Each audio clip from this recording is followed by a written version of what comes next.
Welcome, everyone. My guest today is Lead Analyst Logan Mohtashami to talk about Trump's housing plan, mortgage rates, and inventory. First, before we jump in, I want to say thank you to our sponsor, Trust and Will, for making this episode possible.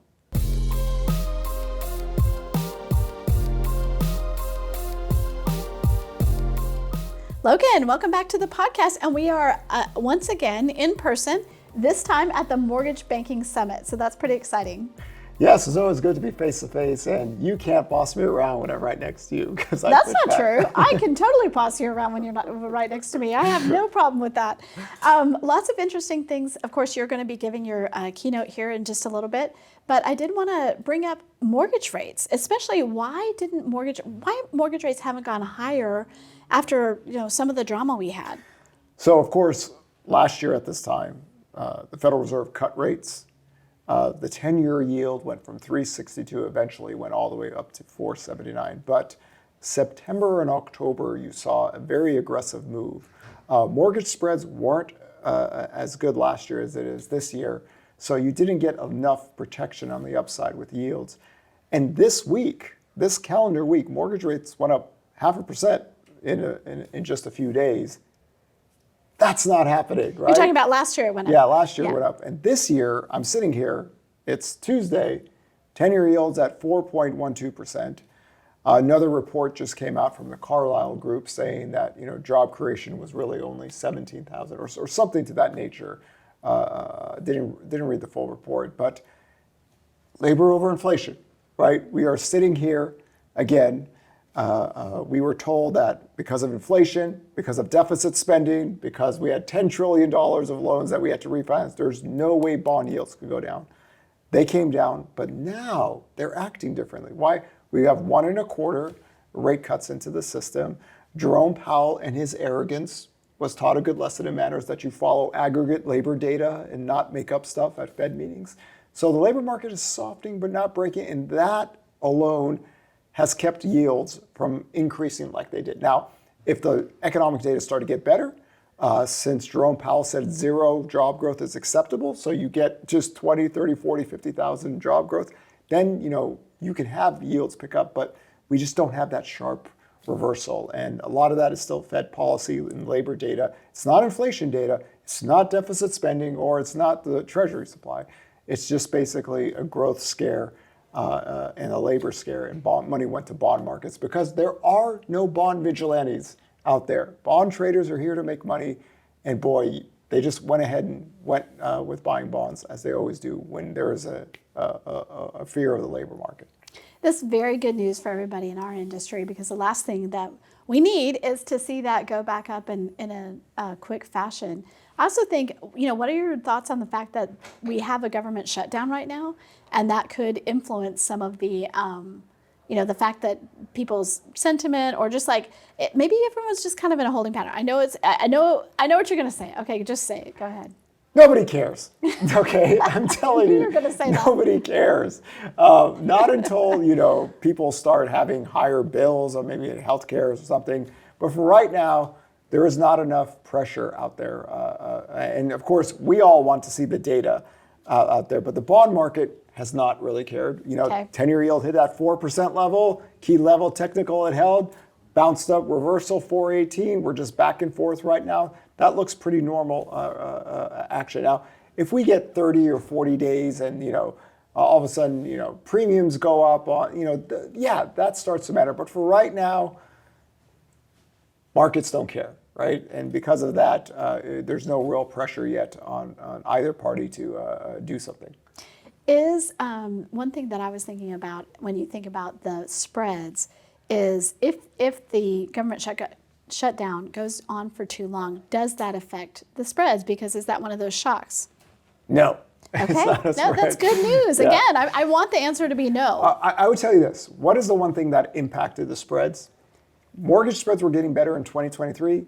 Then the Silicon Valley banking crisis happened. Right. And that threw the spreads, not only stopped the downward move, it pushed it up to pre-cycle highs. So the 2023 villain was actually mortgage spreads, where the 2025 hero was mortgage spreads out there. So I think you need to have some type of, I would tell you this, if the Federal Reserve came out and said, we're hiking rates, we are hiking rates, we want rates to go higher, something to that nature where rates shoot up because of Fed policy, Fed forward guidance, that can make maybe the spreads get a little bit worse. But what's happening with mortgage spreads this year is actually pretty normal if you go back to the early 70s, 80s, and 90s. The compression of volatility has brought in spreads down, and it behaves a little bit better when yields go up. So the Godzilla tariffs made the spreads worse, but only by 20 to 25 basis points, and then they retract and went back down lower. So it takes a lot to affect the mortgage spreads. Well, it's when you're working from a very low level, mortgage spreads started to get worse after February of 2022. That's when the Fed said, hey, listen, we're changing policy very aggressively. We're going to hike rates. Every time when rates shoot up like that, or there's some market event, you can make the spreads worse. In the late 1990s, there was a lot of world economic drama back then. The spreads were elevated for a long time, to a degree. So we're okay on that front for now. And the Silicon Valley banking crisis, that made spreads worse. So Silicon Valley banking crisis made worse, but for all the commercial lending and multifamily, all this stuff, the banks are going to go under. If the Federal Reserve wanted to, they can do this. They can merge a lot of banks. This is why the market isn't too scared. If you actually look at financial conditions, they're getting easier now. This is why our benefit still is having a Federal Reserve, a lender of last resorts that could clean up some messes. It could have gotten really bad, especially in Northern California, if the Silicon Valley banking spread and then you had liquidations and banking's not work. The Federal Reserve has kind of the cheat code if they wanted to. They could use the cheat code anytime they want, but for now, they're just going to wait till the labor market breaks.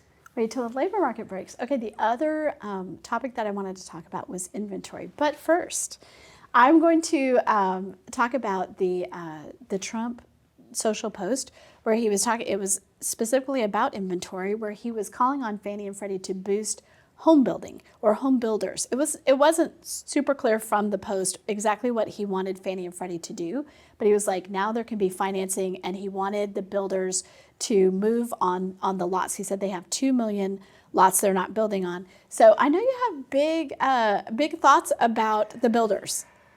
They're not the March of Dimes, and there's going to be no single-family boom construction. As we wrote in June of 2021, and I said, once rates rise, demand falls. This is toast, right? And what happened is when new home sales started to crash in 2022, building permits actually peaked, and that was it.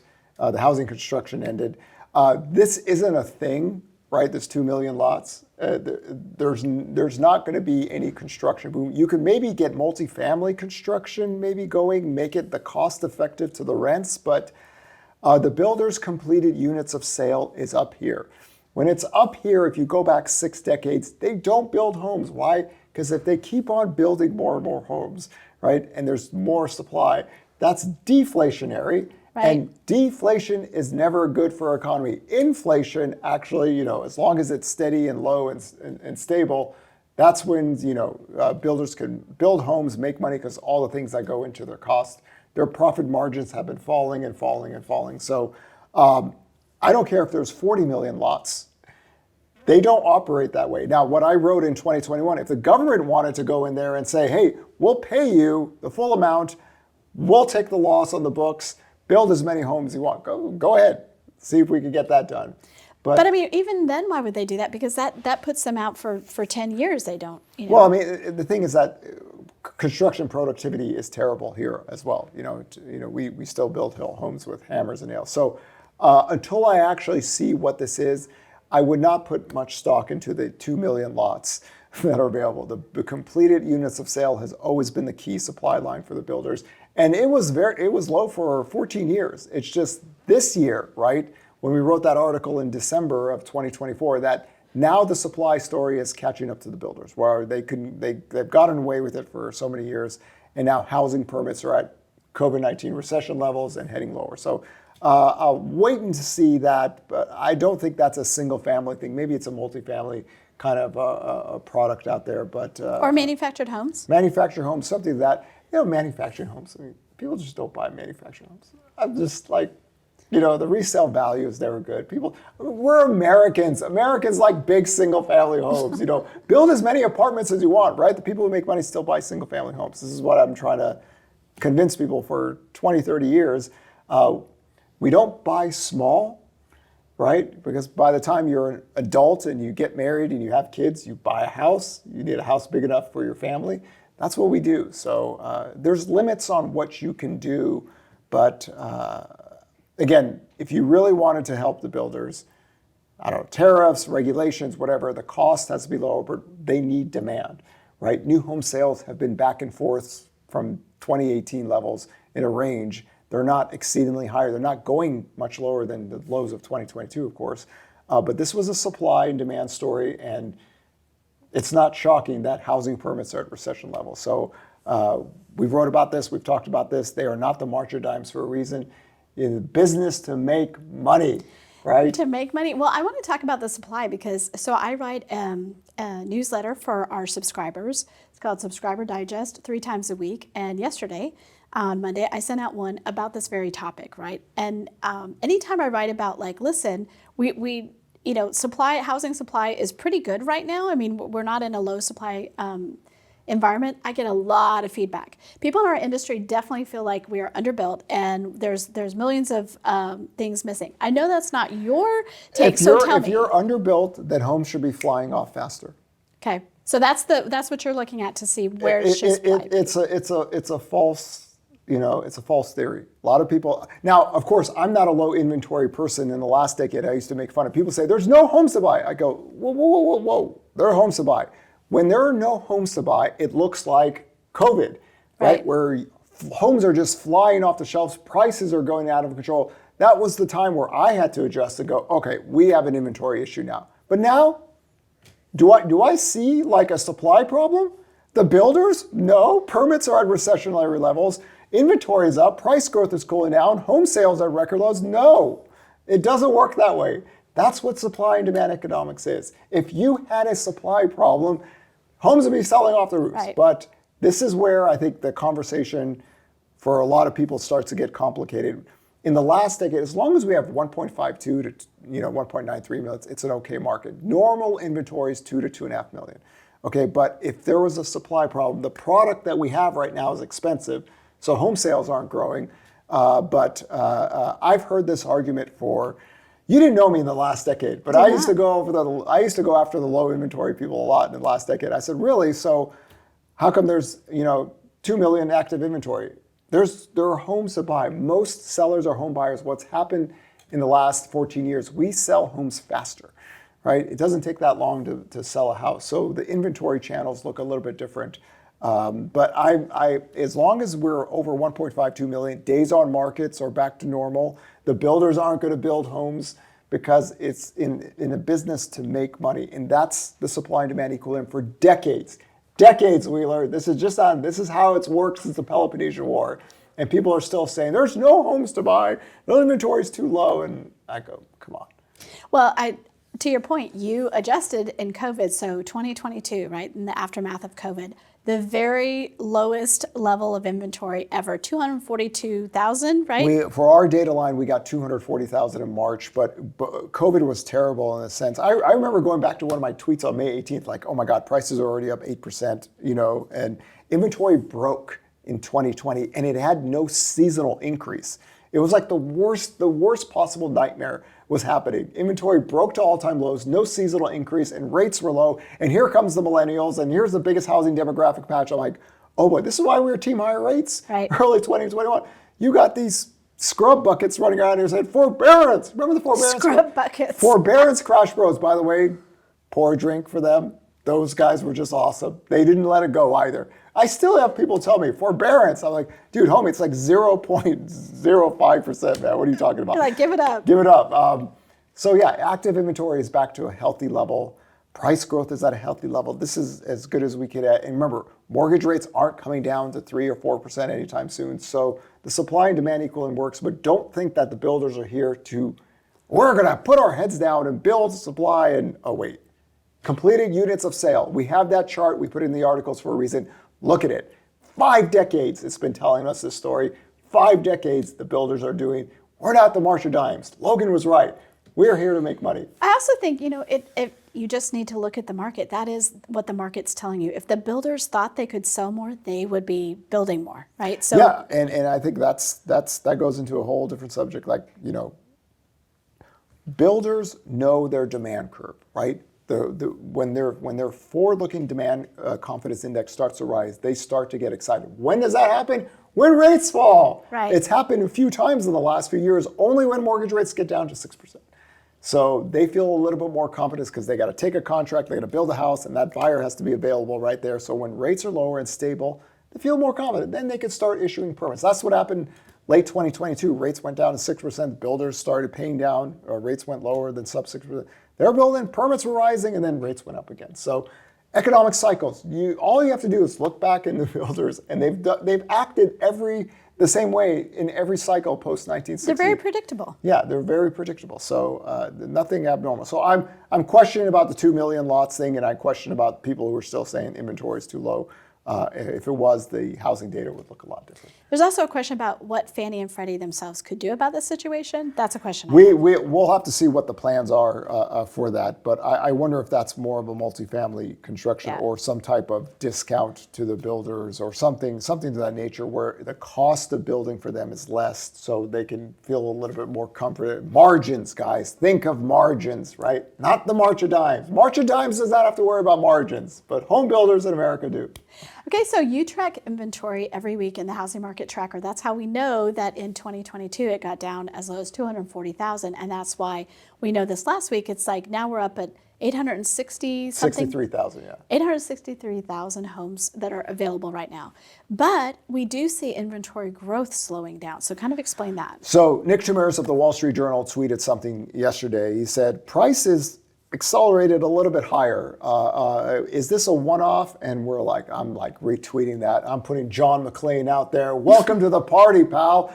This thing started in mid-June, right? And this is why we created the tracker. Again, 3 years now. Every single time we see the forward-looking demand curve get better, it takes months for everybody to join us. So inventory growth slowed. We wrote that in the tracker article. We thought, new listings data peaked in May. By the way, we had another ARM person that said, do you know why are the most untalented men in America housing doomers? What is about this group? That guy was saying that 2019 and 2020 ARMs were going to crash the markets in 2020. It's October, homie. Get your Halloween costume out, man. There's not enough time. So new listings data peaked May 23rd. There's your first clue.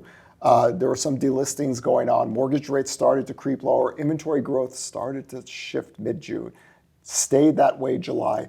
August was down, right? I'm still fighting for my, call to get inventory back to the yearly highs. I'm only off by a couple thousand. It won't get there yet. And I'm running out of time. I got a few weeks before the seasonal curve goes lower. And because of that, the supply and demand equilibrium, that's the key to economics. You've got to learn how the supply and demand equilibriums. If you want to look at old stale data, regurgitate charts, right? Pile up a bunch of charts, wait 3 months, but we want to get it fresh, live, and get into you right away. So it shouldn't shock everyone that the market's changed. Is this now the monthly data? Pending home sales were up, existing home sales were up, new home sales are up, purchase application data is up. What's that equilibrium? 6.64 down to 6.